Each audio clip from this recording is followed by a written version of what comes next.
Hello everybody, today I'm joined by Werner. He's here from Groenvlei Farms. Thank you for coming through today. Obviously very interesting topic, being a farmer and obviously going through what a day-to-day life of a farmer. Firstly, how are you doing? No, fine, thanks, and you, Aidan. Thanks for having me here. Bit of a different scenery coming back to the city all the way from the farm. Yeah, I mean, Sanson City we're in Russia at the Gold's Gym, so as you said, it's like a concrete jungle compared to where you're from? Yeah, there we are, isn't much concrete at all. So. What were you working this morning on the farm? No, I came through to Pretoria. My family's still in Pretoria, so I came through to Pretoria yesterday afternoon and left there when it was raining.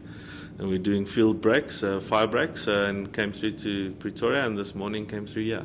We're talking off camera. Apparently you do a little bit of boxing as well. This is a boxing channel, so I have to quickly throw that in the beginning. Yeah, I used to box at Sebastian's gym quite regularly. I boxed with him for 4 or 5 years when he was still at Virgin Active. Sure, okay. So I started training there more for fitness after I stopped playing rugby and had my injuries, and just to get in shape. And I loved it a bit. I sparred a bit as well.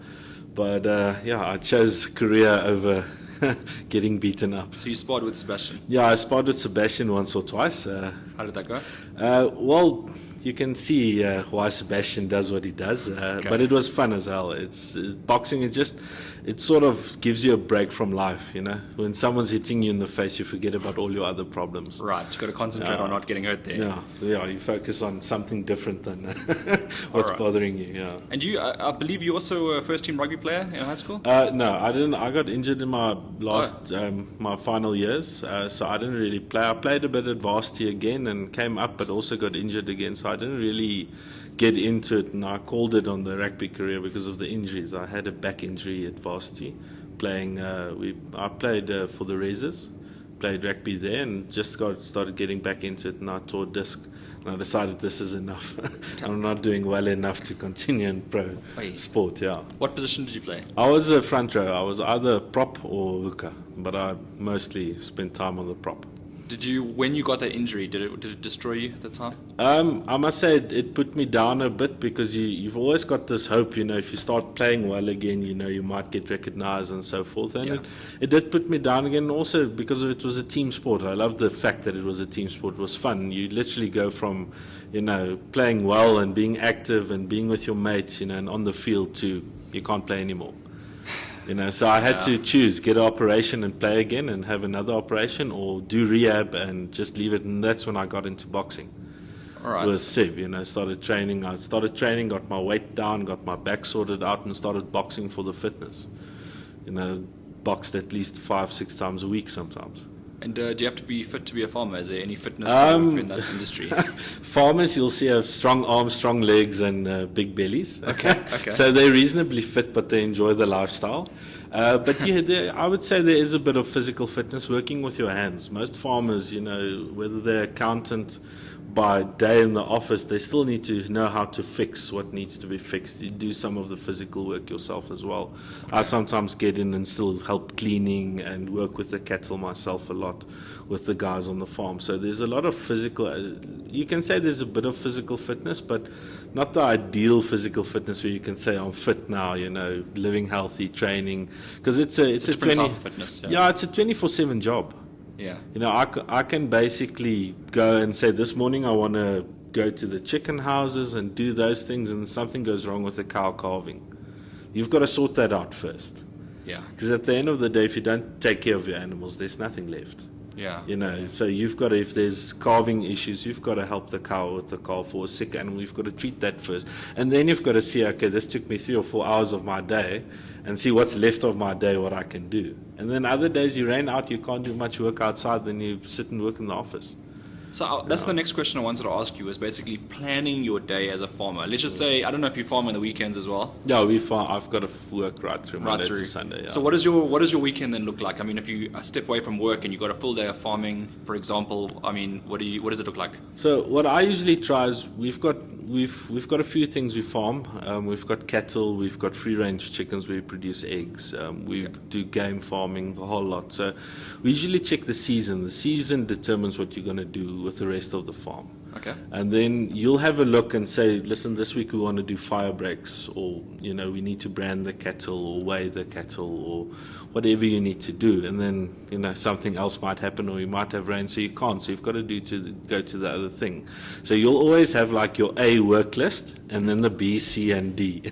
So you've got to sort of just make sure you know of all the jobs that need to be done and get to what you can do with the available, labor you have and time you have. There's certain things that are more serious and need urgent attention, and there's some stuff that's less serious, so that you get to later, and sometimes you forget about it completely and you pick it up later. So it's a bit of a, Afrikaans moerse deur mekaar. But I try and plan my week and try to get in the chicken cages at least 3 times a week, check the animals, feeding habits, their welfare, check their camps, where they go out, and then I try and get to the cattle the other days. And because we're producing eggs, the chickens need to eat every day. We need to collect the eggs every day. We need to pack and sort the eggs every day. We need to get the orders out to the clients, twice a week. So it's a bit of a, logistic-wise, there's a lot going on at once. Yeah. But it's not as overwhelming as it sounds, because there are days on the farm where you've done most of your work, and it's 3 o'clock in the afternoon, then you can take the afternoon off if you want to. But I prefer to work. I'm assuming that obviously, on the farm, you have to learn over a long period of time. It's not just like a quick fix type thing about learning this, and this. You have to literally spend the time in order to do that. Who taught you how to farm, and how did that come about? So basically, I've got a bit of a ADHD situation. So when I get involved in something, I sort of get obsessive in obtaining knowledge. Okay. So I try and, what I knew about farming with chickens and producing eggs was nothing when we started it. But we went to other farmers and asked them advice and so forth. And then there's a lot of school fees you pay, because you learn on the job, you make your mistakes and you adjust. Because each farm's different, each environment's different. Each farm has its own challenges, its own disease challenges and so forth. So you've got to, take from the neighbor what he knows and see how you can apply it to your farm. And it's not always as easy as it sounds. And you learn by making mistakes as well quite quickly. Unfortunately, mistakes are expensive. But a lot of agriculture I learned, on the job, more than from books. And then, look, YouTube helps a lot. You go and look what other farmers do, and Google as well. And I got involved with, we breed Drakensberger stud cattle. So I got involved with the society, and most farmers will share knowledge, quite a bit. Okay. And they're willing to help you. Where I found with the poultry farming, the guys don't share too much. It's a bit more of a closed, like a secret. A bit more secret. The guys are a lot more competitive. And it was sort of I had a look in what's going on around the world, in terms of where agriculture is going and what I want to do, the type of farm I want to be. And that's why we started we said we want to do free range back in the day. And now we're trying to upgrade our system to be of the highest quality in terms of animal welfare, quality of product produced, and go from there. We've got certain limitations, and you work around it. It's not as easy always, but you try and work within what's given to you, and you try and figure it out. But most of the time, I'll get obsessive and sit on YouTube and Google and just look for guys and listen to lectures and so forth, and hear what the guys say and make my own decision of what I make of the information given to me. Okay, so talking about information given to you, what do you make of, I don't know if you play games at all, but there's a game called Farming Simulator, which is quite big in the USA. A lot of prospective farmers sort of get into that and sort of learn with a simulator. What do you think of that? I used to game quite a bit at school and stuff like that online, but not too much, and I usually, got bored quite quickly with it, so now I went on to the next game or something else. But I think it's a way to get into it. But with agriculture, the best way is to work with the animals, and with the fields, because you there's can't, so many variables. Yeah, you can't predict nature. You can't predict when an animal's going to get sick. You can do all your vaccinations, inoculations. The animal can still get sick. Then you've got to figure it out. And I found the best thing you can do is you can phone a neighbor or someone that's been in it longer than you and ask him, has he encountered it before, and what happens? Yeah. So community is a big thing in agriculture. It's ask the neighbor that might have had the same problem you had and had dealt with it successfully. And you're willing to share information as well? Yeah, I'd share information where I can as well. Look, there's certain things you don't share in terms of, business decisions, but in terms of working with the animals and so forth, I find the more I share, more people share with me, and most times when people don't want to share, I get the feeling there's something they don't want you to find out. Right. That's not necessarily good. Wait. All right. So how, in that situation, let's just carry on with the same topic. Yeah. How do you avoid diseases in animals? Like, what is the process? So at the end of the day, there's a few things. Like with the cattle, selection plays a big part. How we decide what animals to breed with and not. Okay. So you tend to, we've got principles where we select animals against, physical appearance, the ability to walk, their structure, everything like that. And then you go to how fertile animals are, certain traits you'll find, because the more successful an animal is on your farm, you'll find the less they struggle with disease, they have other complications. So you try and multiply the good stock. Right. And try to get rid over time of the bad stock. What do you do with the bad stock, though? So the bad stock usually goes into meat production in South Africa. Okay. So the animals get fed and culled, depending on the season. Sometimes if they're fat on the field, they go straight to butcher. And you get those animals out, and it gives you the ability to focus on the better animals, because now you've got one less mouth to feed that's not producing for the farm. That money you can use for the other animals that are on the farm and producing to keep them well. And then what we do is we've got an inoculation program for the cattle. There's certain diseases you have in South Africa. There's certain controlled diseases that on certain ages you do certain vaccinations, and you try and keep to that. So if you can eliminate most of those things, should an animal then get sick, you can then say in selection, basically, I've treated all the animals the same. Right. They all had the same advantage. This one's getting sick, and if it happens more than once, you've got to make a decision. Do you keep on with this animal or not? Because at the end of the day, it's a welfare issue, but two, it's a financial issue. You've got to decide, would I rather spend that money on the healthy animals, or do I keep on treating sick animals? And the nice thing with South Africa, we've got such a diverse market when it comes to consumption of food. The informal market, the formal market. There's always somewhere where an animal can go. You can take it to auction. Another guy can buy that animal that might be better stock than he has, and breed with it. Okay. That's just on the cattle side. Do you go to auctions? Yes, we do. Okay. We sometimes take animals to the auctions, and sometimes we go to auctions as well. Because our main focus is breeding stock for people to breed with. Right. So we breed breeding bulls, we stock heifers. So you can basically. What's a heifer? A heifer is a young cow that hasn't calved yet. Okay. So you get a heifer that's before she calved, and when she calved, she becomes a cow. Right. Okay. Cool. Yeah. New knowledge for me.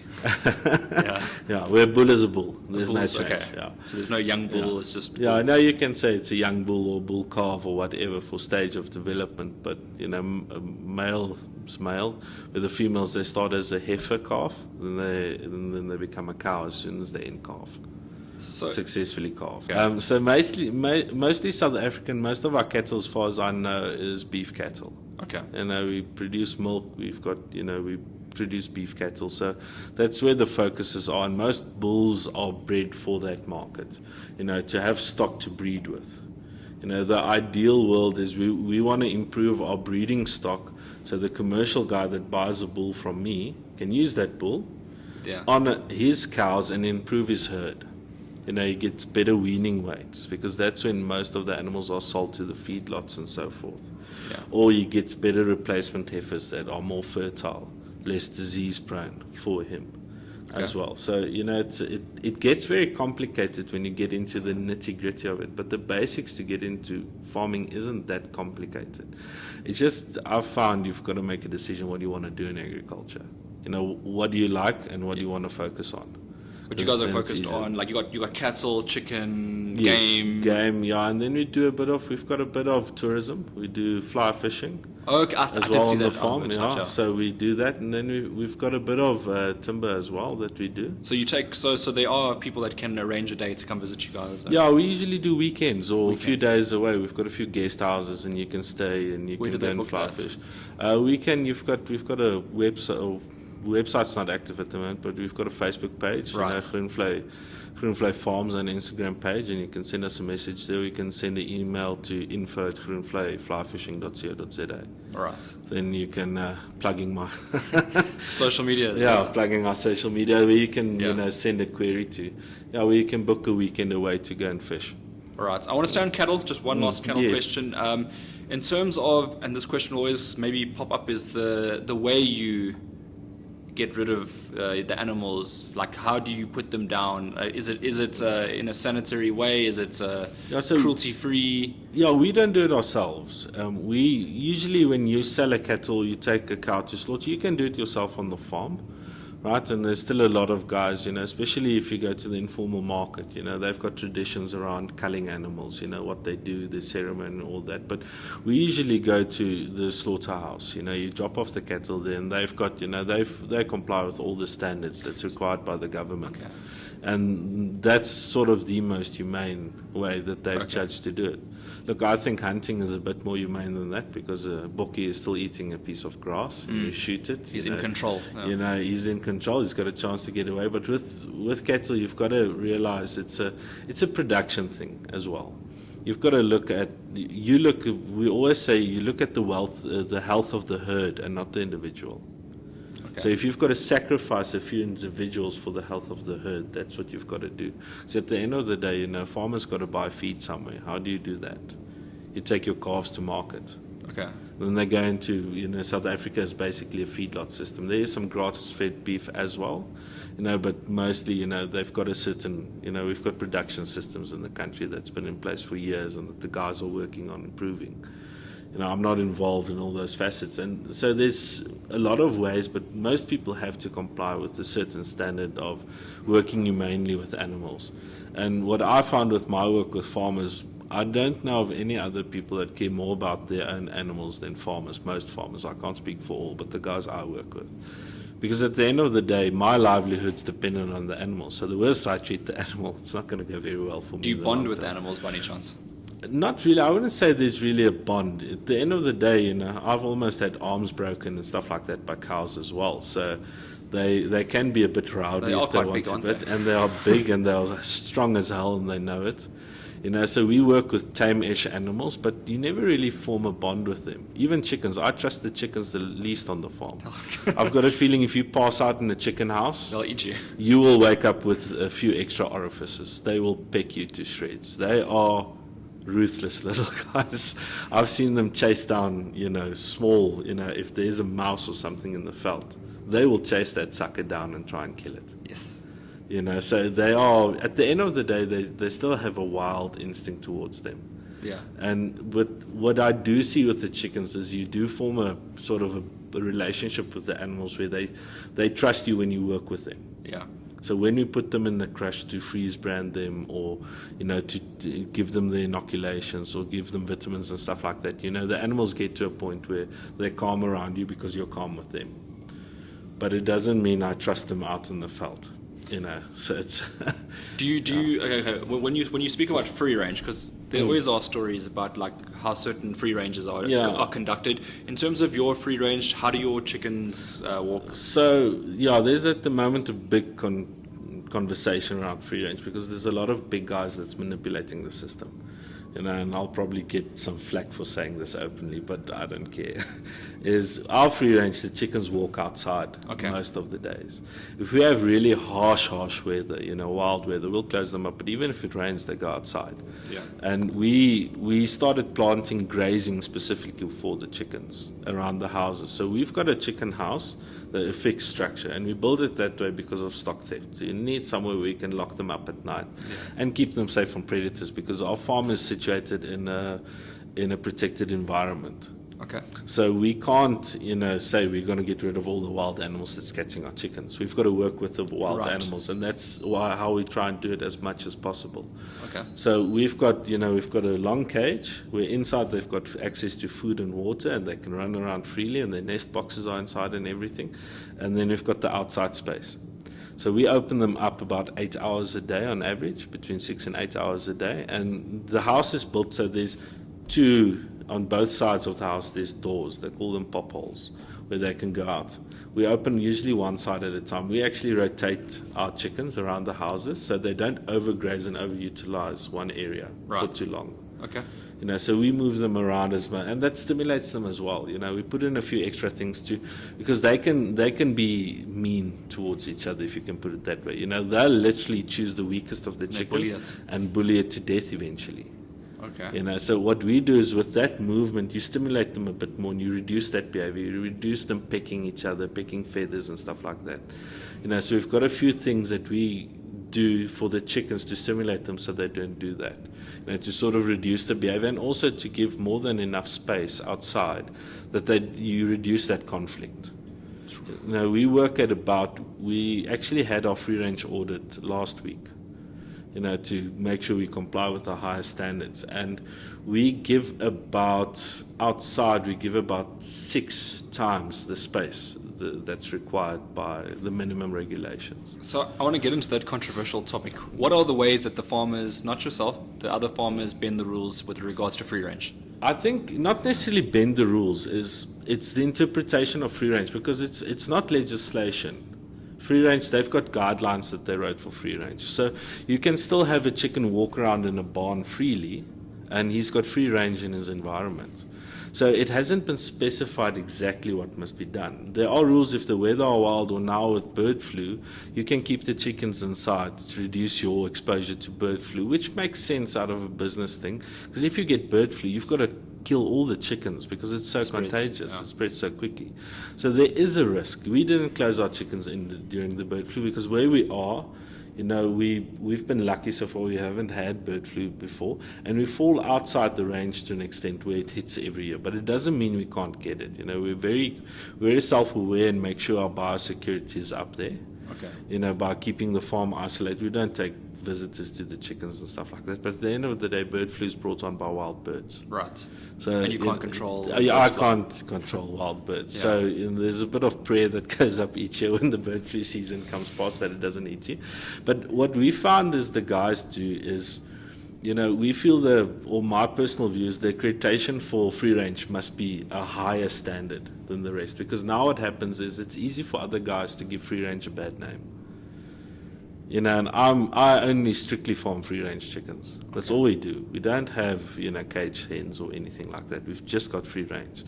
So now I go to the market to compete for premium. Another guy doesn't follow my standard, or I feel is on the same level as me, and he undercuts me on price, because the supermarkets we found haven't, except for Woolworths, they actually take care of the guys, and some of your Spars, and they do quite well, and Pick and Pay and Checkers, everyone's involved in the market, but they tend to not give the small guy the opportunity and rather give the big guy the opportunity. And do you feel that the big guys are doing a good enough job to remain in their place? Some of them are. Some of them do really, especially the guys under Woolworths, because Woolworths, standard is just so high. Yeah. And Woolworths audits you. You've got to do independent audits, and Woolworths come and audit you themselves, because for them it's a reputation risk. If you think of it, they're a high-end product. Yeah, they've got a high-end product that they put to market. They can't afford someone like us going around with a car with a camera phone, taking photos at one of the Woolworths supposed free-range farms, and it's not what they sold. And for me, the question is, you must be open to that. If someone wants to visit us from those shops, they can come anytime. I've got nothing to hide. In fact, if you find something wrong, then give me the opportunity to improve on that. Right. That's why we do the audits, and you try and stay up to date. It's not a perfect system. It's a ever-changing system. How often do you do the audits? Once a year. We have to do it annually. Okay. And they make sure you comply with all relevant legislation surrounding traceability of your eggs, from chicken to the consumer. Should something go wrong, that you can recall your product, as well as to prove that it is what you say it is, that you're selling. And yours was last week, right, if I'm not mistaken? The one was last week. Our free range audit was last week, and the 2 weeks before that we did our FSA, that's a food safety audit on an international standard. How do you score on that system? We improved on last year. We got a 95.8% on the last audit, and on the free range audit we also passed. We're just waiting for a certificate, but there's no score there. There's just either you comply or you don't, and then they give you an opportunity to comply. All right. So, and we comply with the free range as well. because we're looking to sort of differentiate ourselves in the market, to see if we can get to either, a store group that can, place us better, and we're not afraid to market what we do. I'm not afraid to say, yes, we've got chicken houses that are set, but we have ways we are improving. If I take from our first chicken house to where we are now, our first house we had these set camps, and we started small, and you figured it out. And as we went, we enlarged the camps. We added on the other side, also grazing spots. We started planting grazing and all that. So we started to adapt as we saw we needed to change our system.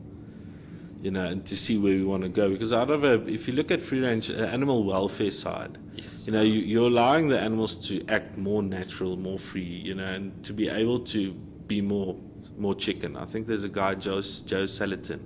He does. I'm not sure, can't exactly remember his farm's name, but he's in the States. Okay. And he says, he talks about the pigness of the pig and the chickenness of the chicken. Now, it's sort of, in essence, my takeaway of that is, you basically go and you allow the animal to be, as much as the animal can be within, what the animal is. A chicken to be a full-out chicken, run outside, eat bugs, take a dust bath and those things. Because there's this thing where we are told chickens must be fed a vegetarian diet. But chickens, when they're outside, they eat bugs. If they catch a small lizard, it's tickets. They're going to eat him as well. They eat roots. They eat grass. They eat everything. They get their hands on. Where you have to stay with that regulation, because you've got to give them a sort of a commercial feed to balance out the nutrients they need, as well. It's like us. I mean, if we get put on a certain diet, I mean, it's not exactly the most fun thing in the world, is it? Yeah, we want a happy chicken at the end of the day. Yeah, at the end of the day, you want the chicken to basically satisfy his own natural needs by giving him all the options, so he can choose what he wants to eat, where, and how. Okay. And also, natural behaviors, we find if you reduce stress, you reduce disease. It's easy as that. A stressed animal it drops the immune system. Yeah, it drops the immune system right down. So if you can control your stress, you've got a better immune system and better immune response, and the animals do a lot better. Okay. So we found, reducing the stress reduces the disease. In the last, 6-7 years, we only had to use medicine once on a cage. And it's because they got in the winter, we had a severe, I think we had -12 and wet weather in the winter, and we had to treat those chickens. So every chicken had to get treated? Yeah, no, we did it. We gave them medicine through the water for 3 days, and we followed the procedure exactly. It's because my view is just, you get people that say organic and no medicine and all that, it's fine. But what if the animal does get sick? What do you do? And you lose all of them. Yeah, you can't. It's your response. You put the animal in that environment, that situation. You can't just leave them to their own demise. I think, as a person and a human being, you've got the responsibility to sort out the mess you created. Even if it's not completely your fault, make the animals healthy again and go from there. Take it from there. You can't just, leave the animals and say, this is the week, when he's sick, you get rid of it. Yeah. Just cull the animal. It doesn't work that way. But we try and we're lucky. The only things we add is we supplement them for vitamins and calcium. They've got their feed. We use no medicine. There's anyway no hormones in layer hen feed. Right. So I mean, we see some of those. There's some gross pictures on Google about these chickens. They look like these muscles growing out of everywhere. So that none of that stuff happens at your farm. No, it's what you find with that. It's not as much the hormones as selection. If you go online and you look at the Belgian blue cattle, okay, they look like bodybuilders out and out. Is that a natural thing? They carry a double muscling gene that causes that excessive muscle growth. Okay. And most of those cows, according to what I've read, can't calve naturally. They've got to calve by C-section. Okay. So, sure, but that's the extreme. They only make one, right? Yeah. Okay. But that's the extreme, and that's through people selecting animals for a certain trait. You'll find that your chickens that grow for meat, it's usually the same chicks, whether it's in a broiler house or a free-range meat chicken. The genetic stock is the same, and they've been bred for growth. Okay. So they will grow. If you give them a feed with a growth stimulant, they will grow faster. If you give them one without the stimulant, they'll still grow at a decent pace.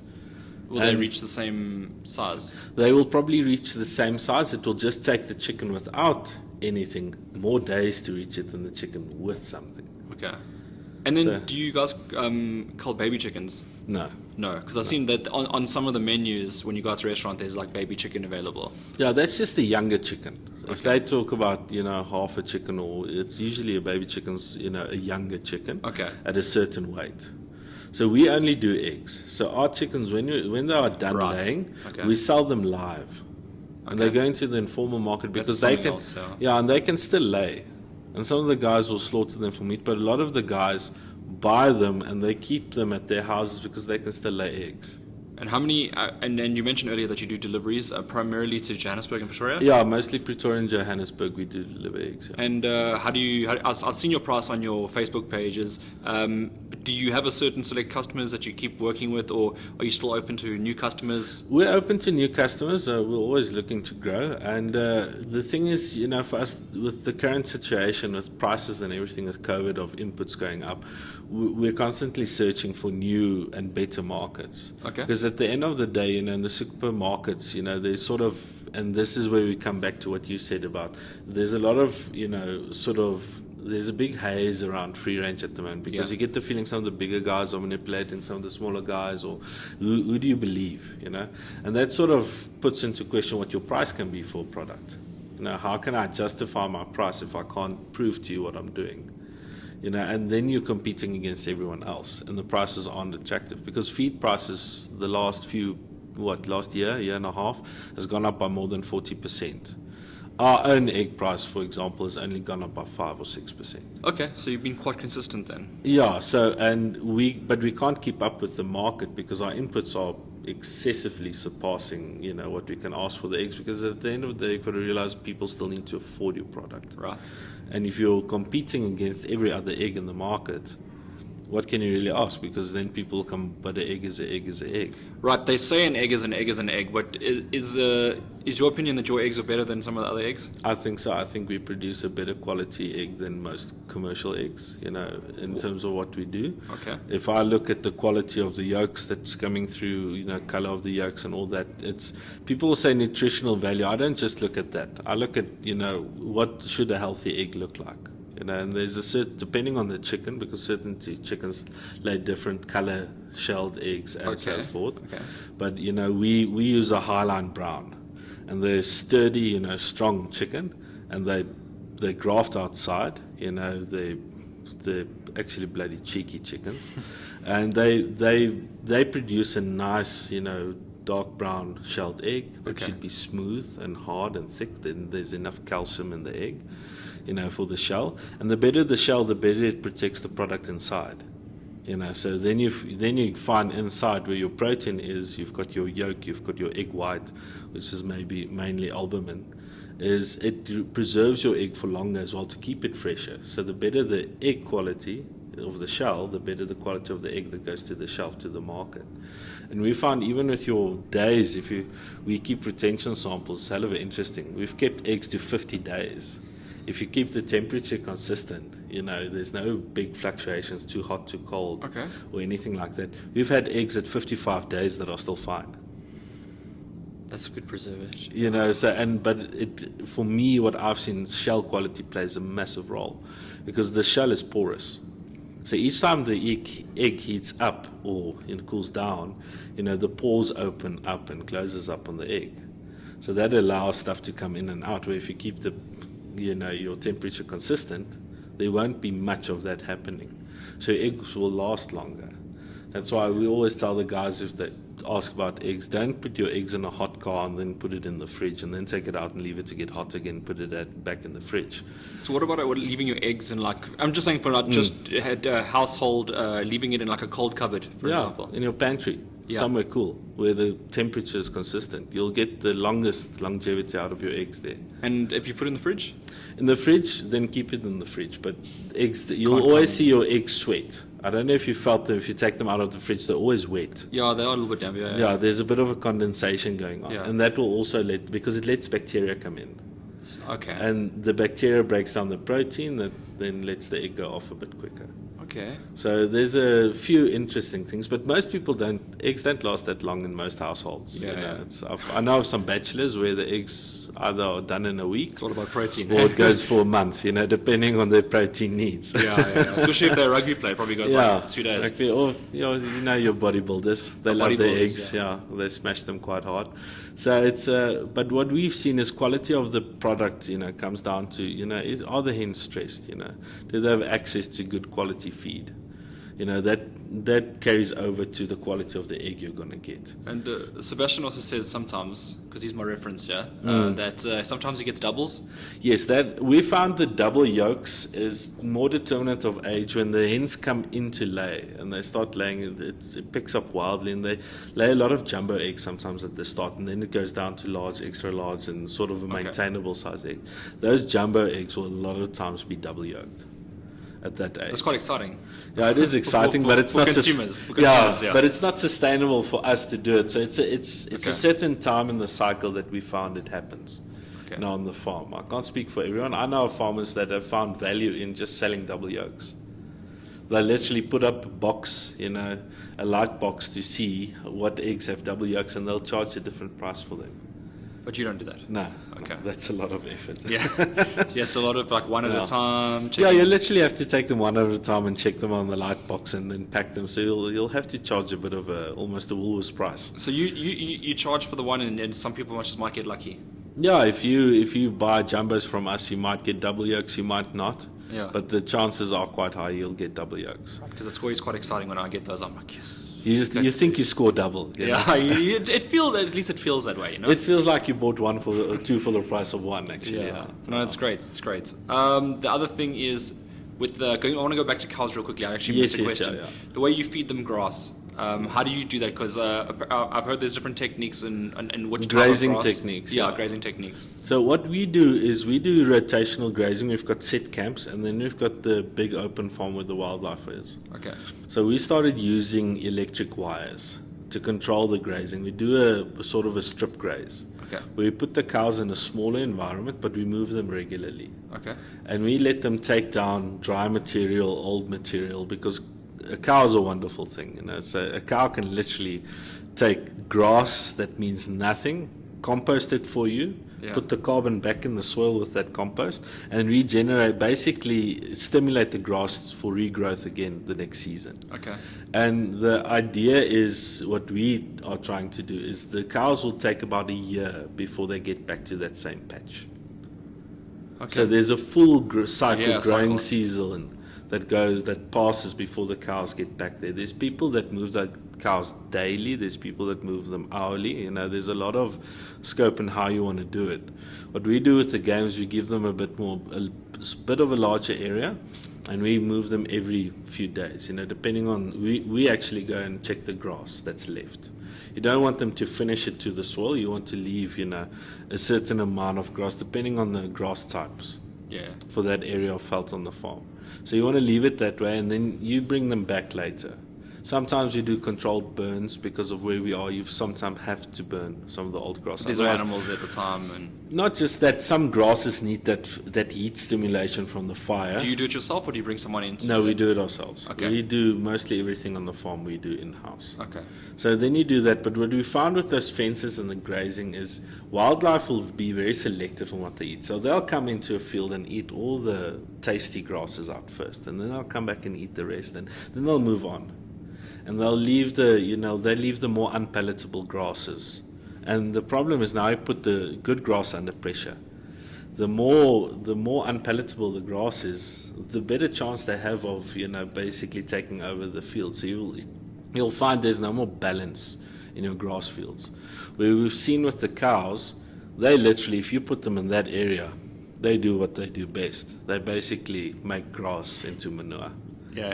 And they'll literally, I'll show you a few photos later, they just cut it down and they take all that volume off the veld and they move on. And how a cow's stomach is built, it's ideal for that. They need dry material, so they can literally lie down, chew their cud. It takes about 8 hours to process that grass through their system. It comes out at the back, nice solid, you know, Yeah. some people call it magic, but you know, a nice black turd basically. Not if you stand in it. No, you don't have to stand in it. But Yeah. the wonderful thing Yeah. about that is they've broken down that material into something that the soil can use again. The microbes in the soil can use it. And at the end of the day, we found your carbon sequestration through, you know, right grazing practices is insanely high. You can put so much carbon back into your soil out of the atmosphere through doing that, because now you stimulate the carbon cycle. You know, you're giving food to the microorganisms in the soil through the manure that feeds the roots of the grass, and the grass takes out the carbon again, you know, and you just stimulate the cycle in a healthy manner. You know, you can't do it mechanically. It's like a healthy cycle of Yes. just regrowth and along with the manure, you've got the urine of the cows, and that just kickstarts that system. You know, it's almost like composting in your backyard. You need something to kickstart it, so you throw in a bit of, if you can find chicken manure, whatever, you add it in, and it just kickstart that cycle. okay, so you can. It's actually chicken's also good. for Chickens that. do this. So Okay. what's nice about the chickens is if there's manure, the chickens will literally open up that manure cake of the cows and the sheep and the game. They'll open it up and spread it over a larger area. All right. And we found our soil is very acidic. And the places where we've applied chicken manure that we've composted on the farm, we've brought our pHs from about 4.2 to a 5.6. And that just improves your soil health in the long term, because then your microorganisms perform better under, you know, that less acidity. Okay. So you've got so many things that works together, and that's the thing with farming. You know, if you farm with nature, it's a lot easier than farming against it. It's a lot cheaper too, but it takes a while to get there. You know, you can start it today, but it's going to take you a while to get to the point where you want to do it, because it's not as easy as people think. You know, you can take bad soil and a farm that's been, let's say, not taken care of properly, and you can make it a good farm, but it might take you 15 years. Long-term investing, eh? Yeah, Sure. there's nothing fast about farming. There's no, you know, let's quick go fix. put a few cows down next year, we're making big bucks. It doesn't work that way. You know, so it's a long-term commitment and a bit of a passion project as well. Do you have the confidence though that if you can farm a particular breed that you'd be able to just transform? Let's just say you get, I don't know, goat, for example. Would you be able to automatically be able to do that, or would it be a whole more learning process? I think if you get a certain breed of animals, understand their grazing practices and what they can do. You're going to struggle with the bulk grazing with something like a goat or a sheep. But if you can use a goat and a sheep with a cow, it might work better if you want to follow those grazing practices. As I said, each farm, you've got to see what the farm is and what you want to do with the farm, and how you want to utilize the renewable resources you have, because grass is a renewable resource. You know, if you put it through the cow, it just keeps on coming back. Yeah. Okay. You know, and it comes back better if you use it correctly, or worse, because overgrazing, where you really degrade your grass, it's not a factor of the amount of animals you have, it's a factor of time. If the animals can pick and choose what they eat over a year, they're just going to eat the tasty grasses So you for a year. So they you have to eventually, keep moving them and moving yeah, them. they're going to wipe out everything. You know, the high value food in the veld, they're going to wipe out. But if you push them into a smaller camp, and you sort of stimulate the one guy, Gabe Brown, is an American. He's done quite a bit of this work. And you sort of get that mob mentality back, sort of that migration. You're creating a mini migration on your farm. You put the animals together, bit of a larger group, and you move them more regularly. You create that effect, because now they trample the soil, which you need. They loosen up the soil for when the rain comes, you don't have as much flooding. The water will pool and stop and seep in. You've got the urine, the manure that we just discussed, that kickstart that microbiome, you know, gets everything going. And then you leave the plants to recover a full season before you get back there, a full growth season. So the good plants can come back. The competition is less against, you know, plants that are, you know, less tasty, you know, for the animals, so they can grow back equally strong, and they've got more sunshine, they've got access to better food, you know, they grow a bit stronger, and so you're actually increasing the value of your grass on your farm. And what the guys have found, if you increase your carbon dioxide you know, content of your soil by even 0.5%, you double the water retention of your soil. Okay. So for the guys that do crop farming, we don't do crop farming. That adds massive value. Would you ever give them manure if they're doing crop farming and they ask Or do they just organize that through? I would rather let them get the cattle and do that for them, because then they've got another, source of income that they're doing that with. So they would, if they're doing crop farming, they would also purchase cattle as well, just for the purpose of the soil. Yeah, and look, most crop farmers have cattle. Okay. If you're in a country, most crop farmers have cattle. It's just diversification of their farm. But if you graze the cattle in the same way we do on the veld, you move them over and because the guys now, this can get very complicated, but they add cover crops. So then they have those cover crops. They take off, let's say, the maize, and then you've got the cover crop. You take the cattle in the same fashion through. You don't leave them too long on the veld. Yeah. They start adding that value. So in time where the guys have done it successfully, in years where they have droughts, because they've got better soil moisture, they get better crops. Even in a bad year, they get better than the neighbor that's just doing conventional farming. They need to use less fertilizers as well, because you're now adding more nutrition to the soil, because if you plant certain, plant species, they actually add nitrogen to the soil. They help you. The plants can help you. The idea is, or the ideal where the guys explain it, is having a living root system in the soil at all times and having the soil covered at all times. If you take grasslands and you take the temperature on the floor of a grassland and you go to an uncovered maize field and you take the temperature there, it will be a few degrees hotter there where there's no cover, where the sun is baking the soil directly where the sun is on the grass. So exposed soil creates heat. Okay. So you've got a cooling effect, and the grass will preserve your moisture in the soil, because they're basically ensuring the sun doesn't bake out everything. So it gets and all this I got from the internet. So this is crazy. It's a lot of information, Yeah. actually. Like, to think about, when you're farming, it's not just like you have to worry about two. It's like 100 things you have to worry about. So you have to be on top of everything. I suppose it won't just be you. There'll be other minds as well that are applying when you're on the farm. Have you remember this, A, B, and C? But I suppose when it becomes a day-to-day thing, it's almost a habit for you to check you everything. get into it, but it is overwhelming when you start listening to all these guys speaking. And as you're I said, thinking, oh, I'm not doing this, or I'm not doing that. So. I'm using Mr. Google, and the one guy said it the best. He said, look at your farm like a drug addict. Okay. You can't just take away the drugs immediately, otherwise they'll go into shock. So you need to wean your farm off the bad habits. That's sort of his mindset. Start with the things you can do, and once you do that successful, add the next thing. Then slowly but surely you'll get to where you can manage everything. It will get easier, because if you look at all this, it's so overwhelming. Yeah. Look, there's The certain big picture is overwhelming, yeah. Yeah, there's certain practices that won't change too much, because food production's under pressure. You've got a lot of mouths to feed, and you need a lot of food, and you need a certain way in producing food. But I think most farmers that I know, big commercial farmers to smaller guys, they all basically try and work as hard as possible to, at the most efficient way, produce the best quality and the most food. There is this thing about farmers get vilified a lot, for this and the pollution and all that. But people must realize farmers have done what was asked of them. People wanted more beef. It's like supply and demand, yeah, they were given more beef. People wanted more maize. They were given more maize.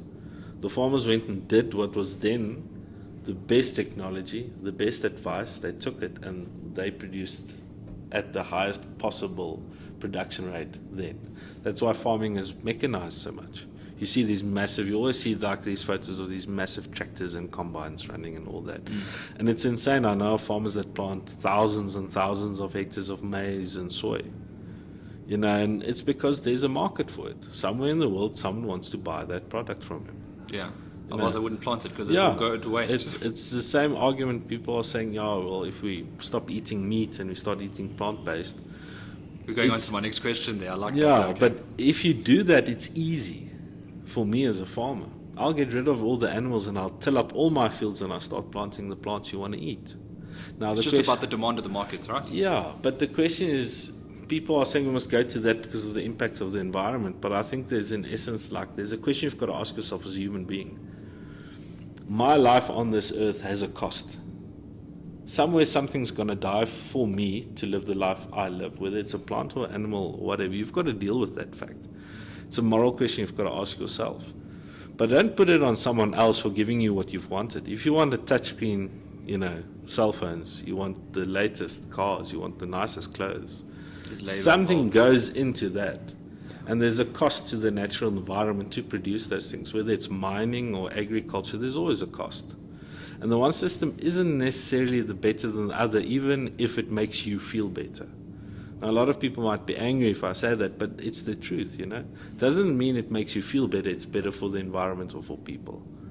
So I wanted to get into that because you obviously explained that, you know, depending on the markets, you know, if there was a, let's just say, vegan movement, a vegetarian movement, that you would just transfer over because it's about turning over profit at the end of the day. Yeah, you've got to make a living. But in the other thing is there's like a social movement when it comes to like veganism and that sort of thing.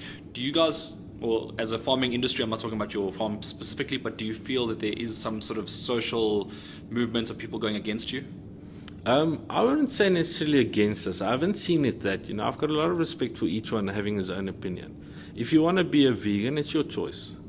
You know, but I'm also of the fact, don't force me to follow your choice. Let me make my own choice. You know, let me take the information and make my own choice. Because what we've seen, there's a lot of miscommunication out there and misinformation. Social media is rough. You know, it is a bit rough, and it's not for me. I'm not an expert in all of these things. You know, I can't tell you what's true, what's not true. I might be wrong on some of the matters. Okay. You know, but I think that's why discussions like this, and if you listen to a lot of podcasts coming forward, you know, just an uncensored discussion. The person might be wrong, but it's fine. Let him give his opinion. You know, I don't have to agree with every vegan. They don't have to agree with me. If they don't like the fact that an animal has to die for their lifestyle and they make a choice to cut that out, it's fine, but I don't think you must force it on someone else. Someone else chooses it out of his own. It's a lot better than you forcing a decision on him. So, you know, on that, and what we found is a lot more people are concerned on how we produce rather than saying you must stop working with animals. You have a lot of animal welfare questions for me. And that's where I see the markets going. People want to know, I'm fine with eating my steak. I'm fine with eating my eggs. But are you doing the most you can do to make sure that the ethical side of it's covered? And I think that's where I take the responsibility on myself as a farmer to make sure I try and farm as ethical as possible, you know, with nature. You know, and also understand that nature is sometimes flippant brutal. Now, you can say, you know, if you take bird flu, now you literally get a wild bird comes into the camp where the chickens are. He, you know, makes a dropping there. Our chickens get in contact with that. And 80% of my chickens die in 48 hours. You know, what can I do? Am I going to stop producing eggs because of that? Probably not. But I'll try and take better measures to, you know, stop it from happening. Do I kill all the wild birds? No. Or what can I do? There's too many. It's like COVID. You can't, you know, it's here. You know, it's around. I can't like completely get rid of the issue, but I can manage it. So I can make sure my chickens are as healthy as possible, stress-free as possible, have the best immune function as possible to make sure if something like that happens, it might not even affect them. So there are things I think ethically that you can do as a farmer to make sure, you know, you make sure you give your animals the best possible environment to produce to their maximum potential, and to make sure it's a stress-free environment, you know, with, you know, the maximum benefit. Because at the end of the day, if the animal benefits, I will benefit as the farmer and the producer. And I see a lot of negative marketing from farmers towards each other. You know, this guy's farming this way, and he'll say, I've got grass-fed beef, it's so much better than that beef. And those guys are putting in this, and this in the feed. And a lot of it's, I'm not saying the guys aren't putting something funny in the feed, not at all. You know, it might happen. I can't defend guys I don't know. But what I can tell you is we don't have a lot of farmers in the country. You know, it's not like every second guy is a farmer producing food. Rather work with the guys that you think's doing something wrong than just accusing them of doing, you know, basically breaking the world. Have you ever had a coming in with another farm ever before? Like, have you ever had a problem with something and said something? No, not really. I've had some accusations online that we're basically a factory farm and we force feed the chickens and all of that. And I invited the guy to come and visit the farm and show him what we do and tell him our story. I've never heard of him again. I thought maybe you'd come through and actually see something. Yeah, no, never heard of the guy again. And I think, you know, if you're open to that, you're not afraid to show what you're doing. Look, you can always improve. I think there's always space for improvement, or do something better than you're doing it now. But if you try your best and you try and stay up to date with where everything's moving, I think you'll get there. Because if you look at most of agriculture, there is a carbon footprint. There's all these things we can look at the negatives, but at the end of the day, I try and produce the best food I can for people to put on their plates. That's healthy. And how I do that is I try and stay ahead with what's going on in terms of animal welfare and how things work. It's not as easy as people think to put food on your plate, because I see if you walk into a supermarket, everything you want's always on the shelf.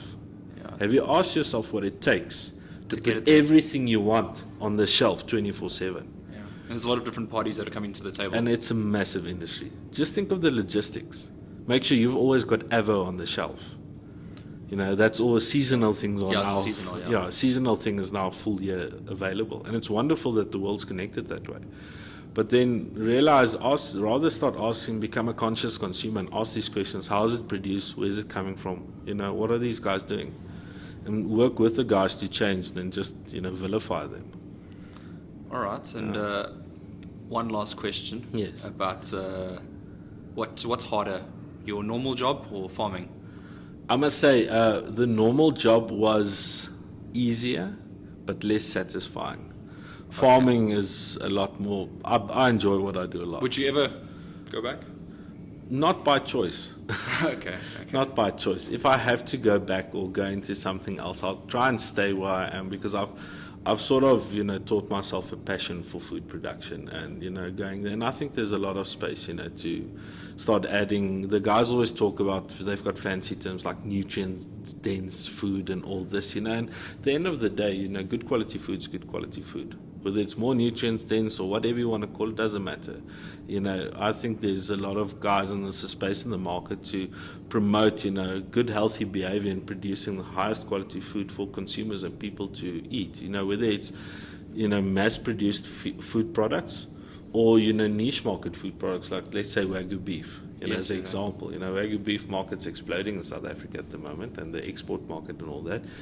But it's so expensive. If you can afford it, I was about to say. Yeah, but it's so expensive, a certain amount of people can eat it. Yeah. But then it doesn't mean regular beef on the shelf, good A-grade steak is bad for you.